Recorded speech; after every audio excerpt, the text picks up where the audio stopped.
Hello aspirants, welcome to our channel. So today we are learn the law of the land Indian Constitution.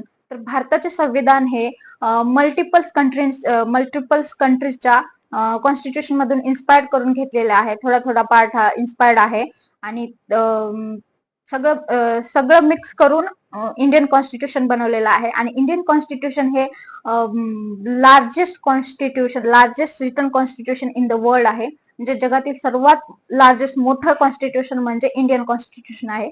आणि Indian constitution बनवण्यासाठी 2 वर्ष 11 महिने आणि 18 दिवस लागलेले आहेत. तेव्हा कुठं जाऊन आपलं इंडियन कॉन्स्टिट्यूशन अंमलात आलेलं आहे.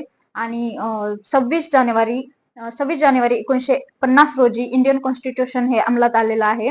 तर इंडियन कॉन्स्टिट्यूशन मुळे बऱ्याचशा गोष्टी सिटिझन्सवर जे अन्याय होत होता, जे अत्याचार अगोदर व्हायचा, तर जेव्हापासून इंडियन कॉन्स्टिट्यूशन आलं तेव्हापासून लोकशाही, सिटिझन्सला त्यांचे अधिकार मिळायला लागले, त्यांच्या ड्युटीज पण करायला लागले.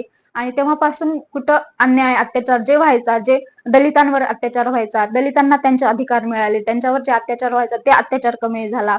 लोकांना आपले राईट समजायला लागले की आपल्याला काय राईट्स आहेत, आपण काय काय करू शकतो हे त्यांना कळायला लागलं. आणि तेव्हापासून भारतामध्ये सगळं सुरळीत व्यवस्थित चालू राहिलं. पण कुठं ना कुठं हे कन्फ्लिक्ट होतं की who is the supreme. Supreme court म्हणायचं की सुप्रीम कोर्ट सुप्रीम आहे आणि पार्लिमेंट म्हणायचं की पार्लिमेंट इज द सुप्रीम. पण Keshavananda Bharati versus state of केरलाची जी 1973 मध्ये केस आली, तर त्याच्यामधून असं समजलं की सुप्रीम कोर्टही सुप्रीम नाही आणि पार्लिमेंटही सुप्रीम नाही, तर कॉन्स्टिट्यूशन इज द सुप्रीम. आणि हे डॉक्ट्रिन ऑफ सुप्रीमसी आहे कॉन्स्टिट्यूशन म्हणजे.